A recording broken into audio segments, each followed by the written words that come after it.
투자 똑똑하게 하고 싶어요. 그렇다면 들어와요. 어디로요? 투자 업으로요.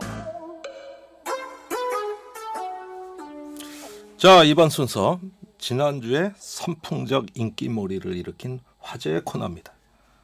우리나라 100대 기업의 지배구조 또는 투자 가치가 있는지 이런 궁금한 문제를 속속들이 알려드리는 투자업 코너입니다.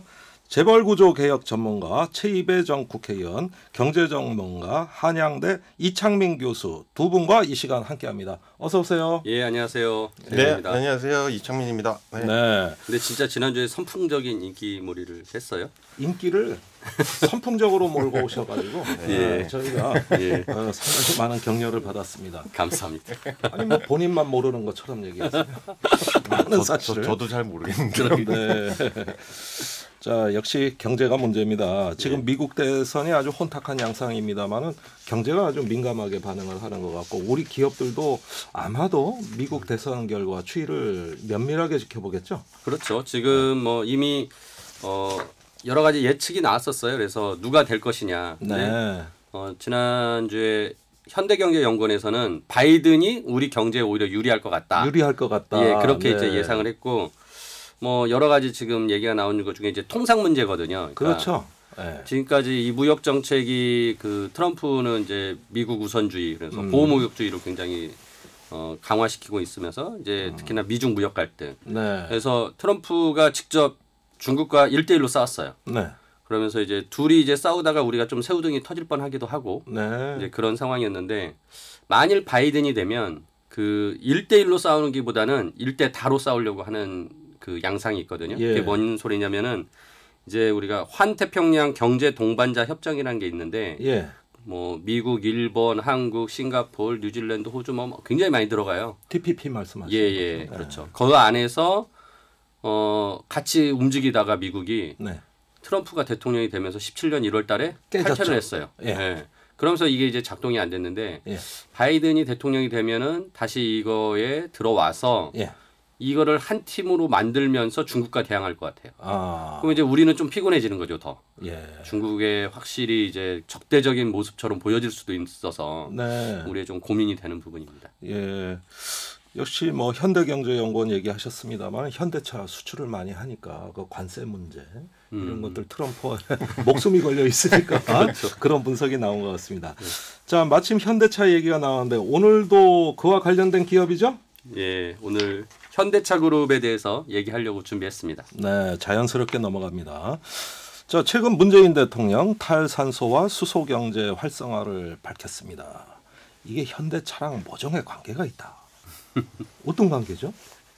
일단 제가 그 대통령 시정연설 좀 말씀을 드리겠는데 네. 국회 오셔가지고 이제 이런 연설을 하셨어요. 국제사회와 함께 기후 변화에 적극 대응하여 2050년 탄소 중립 목표로 나가겠다. 아예 이제 그 직접 언급하셨어요.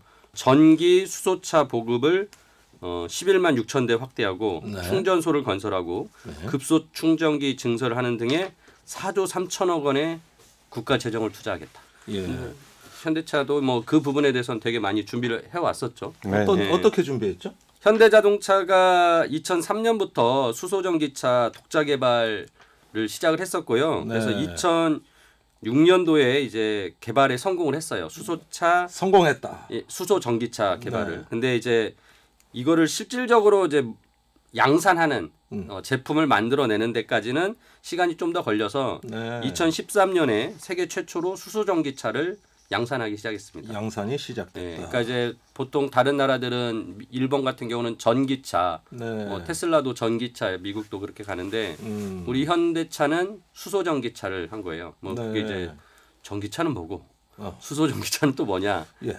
근데 이제 다르거든요. 근데 이제 조금 말씀드리면 산소하고 수소하고 이렇게 반응을 시키면은 전기를 일으킨답니다. 전기를. 예, 그러면서 이제 물이 되죠. 그래서 예. 그 전기를 구동력으로 해서 이제 모터로 돌리는 거죠. 아하. 그래서 이제 기존의 전기차는 그냥 전기차 배터리가 있는 거예요. 그래서 예. 충전된 전기차로 전기를 직접 공급해서 모터를 돌렸다면 네. 우리는 수소를 가지고서 예. 전기를 만드는 과정을 차 안에서 하는 거죠. 차 안에서 네. 굉장히 어려운 기술이 그렇죠. 그래서 이게 이제 더 어려운 기술이고 그 안에는 뭐 수소 탱크 같은 것들이 들어가야 되는데 이게 수소 탱크 고압의 수소 탱크이기 때문에 굉장히 또 기술적으로 안정성을 확보하는데 노력이 필요해서 네. 했는데 아무튼 이런 걸 지금 현대차가 다 개발을 예. 했다. 그리고 예. 양산까지 지금 돌입했습니다. 그래서 어떻게 보면은 세계에서 가장 앞서가는 수소 전기차 모델을 우리 현대차가 가지고 있는 건 지금 최고의 기술로 인정을 받고 있습니다. 네. 자, 이거는 굉장히 중요하다고 생각을 하는 게 일단 이제 뭐 이제 환경 그런 게 뭐 단순히 뭐 이게 해야 한다. 우리가 환경을 생각해야 된다 이런 측면이 아니고요. 네. 지금 이제 미국 대선 얘기지만 바이든하고 민주당이 오래전부터 그린 뉴딜이 정책이었어요. 그렇습니다. 예, 오래전부터 정책이었고 그린 뉴딜에 투자를 하겠다고 바이든도 뭐 이번 선거 과정에서도 아주 뭐 핵심 공약으로 핵심 공약이잖아요.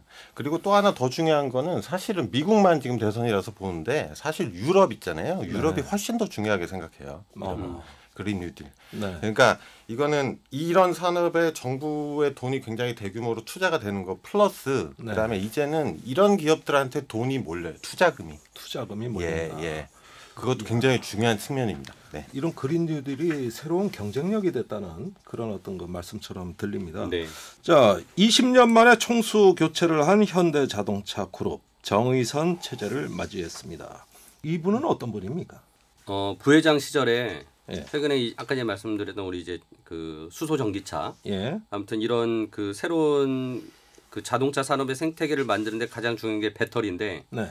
이 배터리를 지금 만드는 데가 이제 LG, SK, 삼성이거든요. 예. 여기를 다 방문해서 총수들을 만나서 화제가 됐었죠. 아. 예. 그리고 이제 취임사를 굉장히 독특하게 하셨어요. 네. 영어와 국문으로 두 가지 버전을 해서 전 세계 임원들에게 동영상으로 뿌렸어요. 그러니까 이제 미국 대선 하는 거. 그러니까 이제 요즘은 뭐 이렇게 그 코로나 때문에 모여서 집단적으로 뭐 어떤 예. 행사를 못 하니까 예. 동영상을 찍어서 만들어서 보낸 것 같은데 저도 동영상을 봤는데 예. 좀 특이하다. 지금까지 보지 못했던 모습이어서 예. 굉장히 좀 신선한 느낌을 받았고요. 어허. 그리고 이제 그 내용들을 보면은 고객에 대한 얘기를 또 하고 네. 그리고 인류라는 얘기를 단어를 자주 써요. 인류. 예, 또 자본시장하고 소통하겠다. 그래서 예. 주주 가치도 얘기하고 또 협력 업체들과의 뭐 상생에 대해서도 얘기하고 네. 심지어는 지역 주민들도 언급을 했어요. 뭐라고? 같이 이제 소통을 하겠다라는 얘기를 한 거죠. 그래서 이제 예전에 그 20년 전에 정문구 명예회장이 취임했을 때는 예. 그때는 우리 이제 세계로 나가자. 예. 품질이 중요하다. 뭐 이런 이제 얘기를 했다면 예. 진짜 어떤 산업화에 대한 얘기를 많이 했다면 예. 정의선 회장은 좀 더 가치 있는 얘기들을 하려고 노력한 것 같고 그런 메시지들을 잘 담은 것 같습니다. 예, 아니 보니까 취임사 제목이 새로운 여정의 시작이네요. 예, 제목도 굉장히 있었어요. 철학적이고. 그러니까 뭔가를 조금 변화를 주고 새로운 현대의 비전을 제시하고 뭔가를 바꾸겠다는 의지는 확실히 있으신 것 같기는 해요. 느낌상. 그렇군요. 예. 그리고 사실은 이게 총수로 지금 다시 취임을 하신 건데 이게 좀 아이러니한 게 한국 재벌이 사실은 총수라는 게 공식적인 직함이 아니거든요. 뭐 재벌이란 말도 사실은 영어 사전에 없는 얘기고. 예. 아니 근데 이제 현대차 그룹이라는 게 어떤 단일한 회사가 아니잖아요. 예. 근데 이제 거기에 회장이라는 거는 법적 실체가 없는 건데 그냥 전반적으로 지배하는 나의 어떤 왕국의 왕이다 이런 것들을 굳이 이렇게 직접적으로 선언을 한 거는 네. 사실은 그 후에 뭔가 굵직한 행보를 가져가겠다는 시그널을 시장에 준 거라고 봐요. 네. 그래서 여러 가지 뭐가 나올 것 같아요. 이런 새로운 어떤 경영 철학이나 아니면 예. 지배구조 재편도 뭔가 안이 나올 것 같고요. 네. 예. 굉장히 궁금합니다. 앞으로 어떤 행보를 예고한 거냐. 무슨 인류, 새로운 여정. 뭐 이런 이야기들은 굉장히 듣기에는 좋은데 어떤 내용으로 채워야 될 거 아니겠어요? 그렇죠. 뭐 앞으로 가장 어떻게 전망하세요? 크게는 저는 이제 그 본인이 가지고 있는 숙제 중에 첫 번째 숙제라고 생각하는 게 지배구조 문제예요. 소유구조. 예. 지금 이제 현대차가 가지고 있는 그 순환 출자 구조라는 예. 그것을 해소를 해야 되는 예. 사회적 압박을 굉장히 많이 받고 있고 그에 네. 대해서 2018년에 그거를 시도를 했죠. 예. 근데 당시에 그 시도를 시장에 내놨는데 엘리엇이 와가지고 문제 제기를 했죠. 예. 야, 이렇게 하면은 그 정의선 부회장 주주 일가만 유리하게 하는 거 아니냐라고 했는데 많은 주주들이 거기에 설득을 당했죠. 예. 그래서 주주총회에서는 이거를 승인하지 않는다. 않는다라고 해서 부결돼 가지고 못했어요. 예. 네, 소유구조 개편에 대한 숙제가 가장 크다라고 생각을 합니다. 자, 그렇다면 이렇게 최근에 변신을 꾀하고 있는 현대차는 도대체 어떤 기업인가? 이 현대차는 어떻게 시작하고 성장해 왔는가? 소개를 좀 부탁드립니다. 예. 창업주는 이제 정주영 회장이신데 이 정주영 회장이 23살에 창업을 하셨어요. 처음에는 원래 쌀 가게에서 점원으로 일하다가 자기가 이제 그 가게를 인수해가지고 경일상해라는 회사를 창업했는데 그렇군요. 그게 1938년입니다. 예. 그 삼성도 지난번에 말씀드렸다시피 딱 이때 이병철 회장이 이제 창업을 했었거든요. 그러니까 다 비슷한 시기에 이제 시작을 하시고 이제 1940년부터 자동차 수리 공장을 인수를 해가지고 이제 현대자동차공업사라는 이름을 걸고 회사를 한 게 1946년입니다. 그리고 1950년도에 들어서서 현대건설, 지금의 현대건설인데 그때 당시는 현대토건사라는 그런 회사를 인수해가지고 현대건설을 이제 시작을 해서 이게 어떻게 보면은 가장 모태가 됩니다. 오늘날 우리가 알고 있는 현대그룹의 어떤 모태를 만들었다. 그렇죠. 그게 이제 1950년대에 이제 현대건설로 시작을 해서요.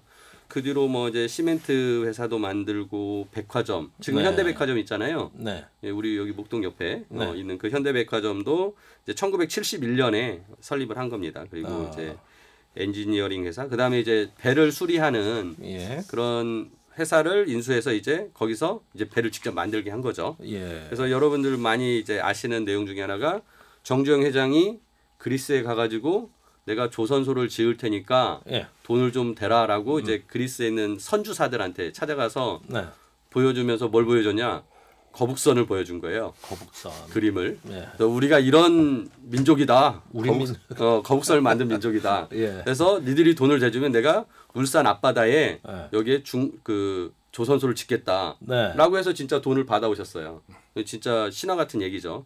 그게 지금의 현대중공업의 시작이었죠. 그 유명한 장면이죠. 강연도 직접 그 얘기 하셔가지고. 그래서 이제 이게 1972년도에 그래서 현대건설이 울산 조선소를 지어서 그게 지금 현대중공업이 되었죠. 그래서 이제 그 중공업 부분은 아무튼 다른 또 중공업 회사들 몇 개 더 그 인수하고 해서 지금 뭐 현대 미포조선, 뭐 현대 삼화조선 이렇게 세 개의 또 조선사가 있습니다.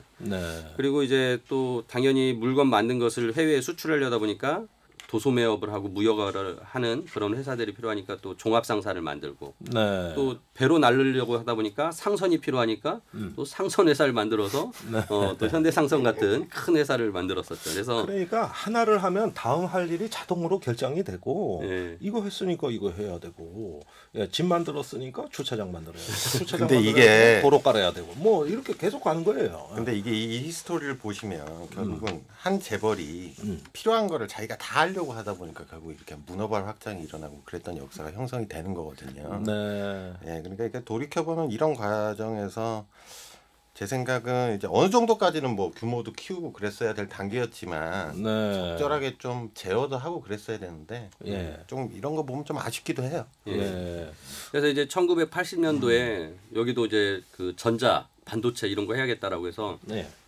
회사를 설립한 게 현대전자입니다. 현대전자. 그래서 이제 현대전자를 만들어 놓고 이 현대전자가 IMF 외환위기를 98년도에 거쳤을 때 그때 이제 반도체 회사가 삼성도 반도체, LG도 반도체, 현대도 전자에서 반도체를 했던 거예요. 너도 나도 다 반도체. 그래가지고 이제 이런 게 과잉인 거죠. 투자 과잉. 그래서 이제 이거를 당시에 빅딜이라고 해가지고 김대중 대통령이 98년도 외환위기 때 이제 정권을 잡고 야 니네 그룹은 이거 하지 마. 이거는 얘네다 붙여줘. 너는 이거 하지 말고 여기다 붙여줘. 이렇게 해가지고 빅딜. 빅딜을 그때 이제 시도했죠. 그렇죠. 기업 구조 조정인데. 그렇죠. 그게 IMF였기 때문에 가능한 것이죠. 그렇죠. 평소에는 말 안 듣죠. 뭐 정부가 하란다고 합니까? 그러는데 IMF 국난이야. 이제 우리 경제 구조 조정해야 돼. 뭐 이런 걸로 그래서 그 기업들이 다 망해서 채권단 소유가 된 거예요. 채권단 소유. 그게 대부분 국책은행 소유고. 그래서 이제 그거를 정부가 조정을 하면서 LG 반도체를 현대전자에 붙여준 거예요. 그러면서 그거를 이제 유지를 했는데 막상 또 가지고 와서도 그 현대전자가 망했죠.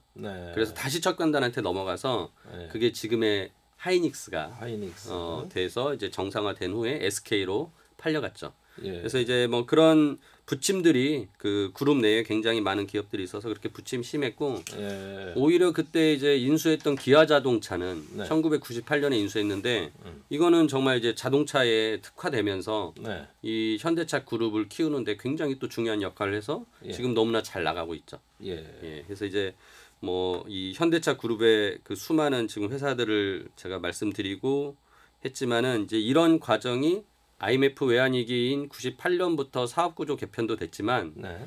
이제 정주영 회장이 돌아가시는 2001년을 예. 전에 2000년부터 큰 경영권 다툼을 했죠. 형제의 난이라고. 왕자의 난이라고도 하고. 네, 예, 형제의 난. 왕자의 난으로 오히려 더 많이 불려지죠. 그래서 예. 그때 당시는 오히려 현대그룹이 삼성그룹보다 더 컸거든요. 네. 근데 이 현대그룹이 그때 이제 분화가 되기 시작한 거죠. 근데 이제 IMF 전에 너무 많이 들어갔어요. 네. 여러 산업에 너무 많이 들어가서. 그러니까 제가 말씀드렸던 네. 정말 안 하는 사업이 없을 안 정도로 하는 게 없는. 네. 네. 문어발이라고 하는. 그렇죠. 그렇게 이제 하다가 결국은 이제 어떤 일이 있었냐면은 정주영 회장이 그 정몽원 회장이 다섯째인데 그 정몽원 회장을 신임을 했어요. 근데 이제 정몽구 회장은 둘째인데 자기는 이제 현대차만 가지고 이제 운영을 하게 될 것 같으니까 자기가 이제 보기에는 적었던 거예요. 너무 적다. 그래서 왜 내 몫이 이거밖에 안 돼? 그렇죠. 그래서 그때 당시에 가장 컸던 거는 현대건설이고 그쪽에서 또 금융 쪽을 지금 하려고 했던 거예요. 그래서 이 현대증권 그때 IMF 외환위기 하고 2000년까지 막 우리 바이코리아 펀드라고 막 엄청나게 유행을 해가지고 삼성증권이 엄청 커졌었거든요. 그래서 그거가 욕심이 나셨던 거예요. 그래서 그걸 먹으려고 정몽원 회장이 해외에 출장 가 있는 사이에 그 현대증권의 사장인 이익치 사장을 내보내고 자기가 그걸 장악하려고 했다가 정몽원 회장이 출장 갔다 와서 보니까 이건 아니거든요. 그래가지고 이제 둘이 다툼이 시작됐고 그때 당시에 정주영 명예회장님이 이제 많이 노안이셔서 판단력이 좀 흐려지셨던 시기인데 처음에는 그래서 정몽구 회장을 먼저 공동 회장에서 빼요. 근데 또 다시 정몽구 회장이 찾아가서 설득을 하니까 또 다시 복귀를 시켜요. 이러면서 이제 오락가락 행보를 했죠. 그러면서 이제 시장이 굉장히 그때 혼란스러웠고 과연 이제 결론은 어떻게 냈냐? 그냥 정몽구 회장이 현대차만 가지고 독립하는 것으로 결론이 나서 2000년에 이제 독자적인 노선을 이제 걷게 됩니다. 거의 활극에 가까운 어떤 사태가 있었고요. 그 다음에 이것이 정리되는 과정은 어떻습니까? 말씀드린 대로 현대차는 정몽구 회장이 2000년에 독립해서 경영을 하게 되고 지금 현대중공업그룹 거기는 이제 그 정문준 회장이 2002년도에 인수해가지고 가지고 나와서 정몽준. 정몽준 이분은 이제 국회의원도 오래 하셨죠. 그렇죠. 서울시장도 나가셨다가 이제 떨어지셨지만 그래서 아무튼 그분이 이제 현대중공업그룹을 이렇게 운영을 하셨죠. 그래서 1세대들은 형제간에 되게 협업을 하면서 이렇게 사업을 이끌었는데 이제 2세대들은 이제 정주영 회장의 자식들은 좀 이렇게 서로 다툼을 하면서 갈라섰죠. 좋게 갈라선 형제하고는 사업할 때 같이 계속해요. 근데 나쁘게 갈라선 쪽하고는 이제 안 좋겠죠. 그래가지고 어떻게 보면 정몽원 회장이 이끌던 현대그룹과 정몽구 회장이 이끄는 현대차 그룹은 사이가 안 좋았습니다. 사이가 안 좋았다. 그래서 이제 근데 안타깝게도 이 그 원래 주력이었던 현대그룹은 IMF 외환위기였던 후 폭풍이기도 한데 현대건설이 가장 핵심인데 건설 쪽에서 이제 무너지기 시작한 거예요. 그래서 이제 현대건설이 부도가 한번 나고 결국 2001년도에 이제 채권단으로 넘어갔었어요. 그러면서 또 안타깝게도 그때 이제 정주영 회장이 그 크게 벌렸던 사업 중에 하나가 대북 사업이었거든요. 맞습니다. 소몰구, 그렇죠. 금강산 가고. 그래서 이제 자기가 그 북한의 고향을 떠나올 때 마음이 내가 반드시 성공해서 소를 가지고 다시 고향을 찾아가겠다.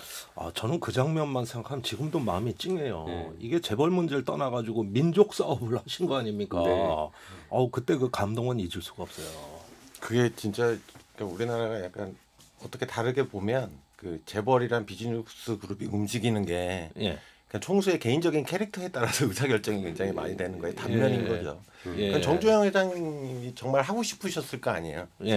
자기가. 그렇겠지. 예. 얼마나 감회가. 아니 그래가지고 뭐 금강산 2억 평에 달하는 땅을 50년간 우리가 그 사업권을 3천억 원 갖고 다 해결했는데. 그래가지고 그때 이제 아무튼 대북 사업으로 5천억을 북한에 줬는데 이게 이제 나중에 드러나서 정몽원 현대그룹 회장이 수사를 받다가 이제 안타깝게 생을 달리하셨죠. 본인이 이제 극단적인 선택을 하셔가지고 그리고 나서는 이제 현대그룹은 이제 정몽원 회장의 이제 부인이신 현정은 회장이 지금까지 이끌고 있는 상황이고요. 그렇군요. 그래서 아까 말씀드렸던 현대건설이 채권단으로 넘어갔는데 이게 이제 다시 정상화돼서 매물로 나온 거예요. 채권단이 팔려고. 근데 이게 그룹의 모태잖아요. 이 모태 기업을 다 욕심 내는 거죠. 왜냐하면은 그걸 자기가 가지고 있어야만이 적자, 그렇지 적자 정통성을 인정받는다고 생각한 거예요. 그래서 이게 뭐 왕위계 승전쟁하고 똑같아. 아니 이 교수님, 그 내가 요 대목에서 한 가지 여쭤보고 싶은 게 우리나라 재벌사를 보면은 이 가정사는 주로 희극이 아니라 비극사 같아요. 그 세익스피어의 4대 비극을 보는 것 같거든요. 대부분 이 재벌들이 이렇게 그 좋던 가족 관계가 뭐 이혼, 분쟁, 뭐 법정 소송 거의 다 그렇게 점철돼 있지 않습니까? 네, 거의 다 그렇죠. 그러니까 이제 그런 것들이 비극인데 여러 가지 원인이 있을 수 있는데 저는 크게 두 가지 정도 보는데 일단 이렇게 싸움이 일어나는 거는 뭐 싸울 만한 이게 덩치가 너무 커 있으니까 싸우는 거잖아요. 먹을 게 있으니까 싸우는 거잖아요. 그러니까 너무 아까도 말씀드렸지만 너무 저희가 재벌들한테 모든 산업을 다 들어가게 해주고 이러다 보니까 이게 너무 커졌잖아요. 그 무게를 주체를 못해서. 주체를 못해. 그게 욕심이 생기는 거죠. 욕심이 생기는 거고. 그다음에 두 번째는 저는 굉장히 이 재벌 가문의 폐쇄성이라고 봐요. 형제끼리 한 삼형제 뭐 남매가 있으면 서로 싸워요. 가지고. 그럼 이제 주변에서 좀 직원도 해줘야 되잖아요. 우리 여기 우리 정몽원 회장님 이거 현대전자 이런 거는 하시면 안 된다. 그런데 이제 뭐 그런 거를 주변에 다 가신그룹한테 조언을 받잖아요. 이게 폐쇄성이라는 게 결국. 근데 가신그룹들이 직원을 하겠어요? 안 하죠. 그러니까 이런 말씀하세요? 좀 현대건설을 이제 채권단이 2010년에 내놨는데 그때 그래서 현대차와 현대그룹이 붙어가지고. 그때 진짜 치열하게 싸웠습니다. 그래서 결국은 현대차가 인수를 했는데요. 인수를 했다. 그래서 이제 그래서 현대차 그룹이 어떻게 보면은 우리가 적통이다. 특히나 이제 미래에 대한 준비를 아까 전에 그 수소전기차는 98년부터 했어요. 굉장히 이르게부터 그거를 하겠다라고 오래됐네요. 거예요. 오래됐죠. 그래서 이제 그런 준비를 하면서 품질도 많이 좋아지고 이제 그 성과가 지금 이제 막 보는 거죠. 그러니까 뭔가 미래에 대한 준비가 돼 있다라는 그런 것들을 인정받게 되는 상황이 됐죠. 근데 이제 다만 안타까운 게 이제 하나 이제 좀 헛다리 짚은 게 그 아까 전에 이제 이 교수님 말씀한 것처럼 이렇게 총수들은 자기가 하고 싶은 일을 꼭 하려고 하거든요. 그 중에 하나가 그 한전 부지를 인수한 거예요. 근데 그걸 무려 이제 거의 10조죠. 9조 9,900. 엄청나게 많이 썼어요. 그러니까 이제 그거를 인수하는 동안 너무 막대한 자금이 들어가는 바람에 현대차 그룹에 대한 전반적인 인식이 나빠져서 주가가 그때 엄청 폭락을 했습니다. 뭐 거의 주가가 뭐 한 3분의 2 토막까지 떨어지고. 그 일이 벌어진 게. 한전 땅에 제가 기억을 한 2014년 정도인데 2014년. 사실 현대차의 중장기 위기설 나온 지는 꽤 됐었어요. 최근 5년에. 근데 현대차는 최근 한 5, 6년 그때 이제 주가의 흐름을 좀 길게 보면 한전 땅이 기점이 돼서 그때부터 쭉 떨어져요. 그 땅을 왜 산 거예요? 현대차에 어마어마한 사옥을 짓고 그 안에 뭐 모든 기능을 다 넣고 싶었던 거예요. 그래서 거기서 막 연구 개발하고 하는 것도 막 거기에 있으면 좋겠고 막 이러면서 좀 과도한 생각을 하고 그래서 너무 비싸게 사는 바람에 아니 사놓으면 뭐해? 연구 개발할 돈이 없는데 이제 이런 평가를 받은 거예요. 그러면서 이제 위기에 대한 의식이 생긴 거죠. 근데 저는 결정적으로는 삼성전자가 서초동에 자기 왕국 짓고 나서 그것 때문에 경쟁심이 생겼다고 자극을 받았군요. 그러니까 그것도 문제예요. 재벌들이 자기들끼리만 만나니까 네. 그러니까 서로 경쟁을 해요. 예. 그러니까 제가 하면 나도 해야 된다지 이게 무슨 전반적인 경제적인 상황을 보는 판단이 아니에요. 그러니까 예, 재벌의 위신의 경쟁. 예. 밀리지 않을 거야. 나도 한 칼 있어. 그렇죠. 뭐 이런 어떤 거. 2등 나 2등 아니야. 1등 하고 싶어. 약간 네, 이런 것도 네. 자제해야 하는 거죠. 예, 이게 또 우리나라 재벌의 아주 독특한 특성으로 보여집니다. 네. 자, 지금 현대차 이야기 하고 있는데요. 지금 이야기는 이제 오늘 한 번에 다 끝내기는 좀 어려울 것 같습니다. 흥미진진한 이야기는 다음 주에도 계속 나갑니다. 예. 시간이 아쉽습니다. 네, 또 다음 주에는 더 흥미로운 얘기로 말씀드리도록 하겠습니다. 네, 두 분 말씀 잘 들었습니다. 감사합니다. 네, 감사합니다. 감사합니다.